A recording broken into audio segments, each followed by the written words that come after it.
Hey Robert, so I'm going to answer your question about fuel. I'm going to do this pretty short and do it as best I can and as fast as I can. So basically, all the gas stations in your area are going to have 92 octane for the most part, but not all 92s are the same. And here's a few reasons why.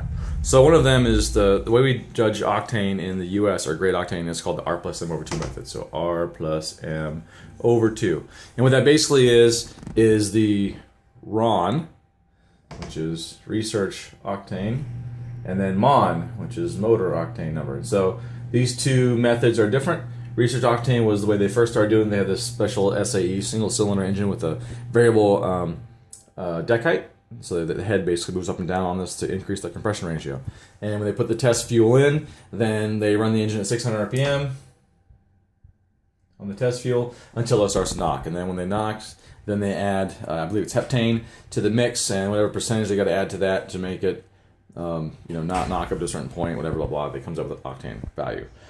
And then what they found out, though, was that wasn't enough with RON, because sometimes you would get into a car and they would, punch it, and at the higher RPM range, the engine would knock a lot. And so they found that fuel was more sensitive to speed and temperature, engine speed and temperature as well. So they came with the MON method, where they cranked the RPM all the way up to 900 RPM.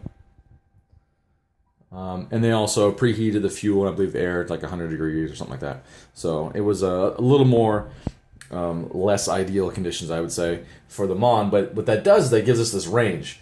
The fuel in this, really slow, lax, chill state, and then slightly more aggressive. And so what that gives you is these two numbers. The RON is almost, or should always be lower than the MON. So it was going to be, we'll say that the fuel came out as like 96 RON, and then, 92 MON, we'll say, right? And so what's that going to give you? It's going to give you 94. So R plus M over 2 would be 94. Now, in actuality, it's the spread is usually larger than that. So what does this difference say? This difference here is called the sensitivity of the fuel. So that means the fuel is more sensitive to RPM and pressures. The fast rate of pressure increase in a higher RPM engine is going to input more energy on it quicker, basically. And so when fuel detonates, pressure and temperature cause it to combust. But it's not just pressure and temperature; it's also the rate of change of pressure. So as it's exploding in the cylinders, the pressure goes up really fast, and then that rate of change, the added energy to the fuel, can cause it to detonate. So that's what the MON is helping us figure out, is just how sensitive it is to that.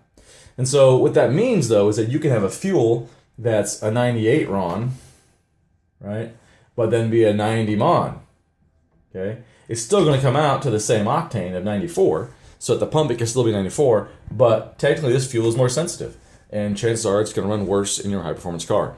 So octane at the U.S. method of R plus M over 2 isn't the only aspect to the fuel, and that's why it matters where it comes from. Some of the manufacturers use a better additive package, which helps bump the MON up as needed, and that's more difficult to bump that up than it is bump the RON to get the average octane. So the additive package that each station or each brand is required to have changes the characteristics of the fuel.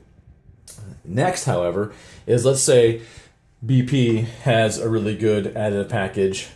Their 92 is really good, the 93 is really good, because the spread, the sensitivity is lower. That's great. However, I'd go to one BP station and the fuel could be crap. It could knock like crazy. And that actually happened to me when I lived in Cincinnati. I lived in the ghetto, basically.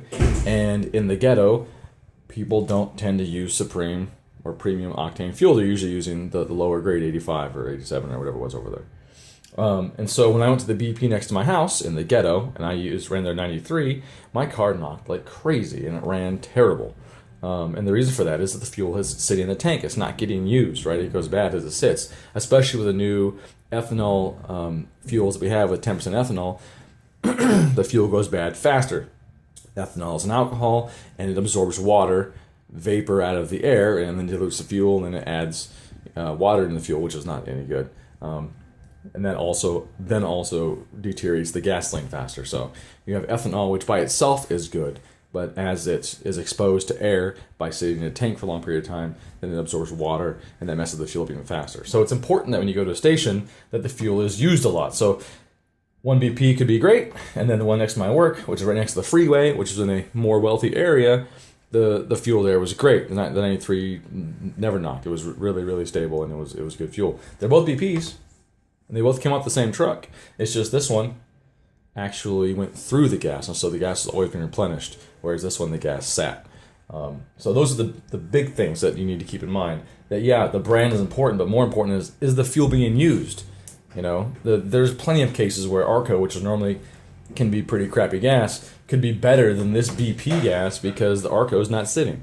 So if you live in an area that has lots of stations, keep an eye out, see which ones are being used, see what kind of cars are pulling up, and see what they're putting in their tanks. Or you can go in and find a manager and ask how much of a certain octane fuel they've gone through, per month, and that'll give you an idea of how fast it's being replenished and how good the fuel is.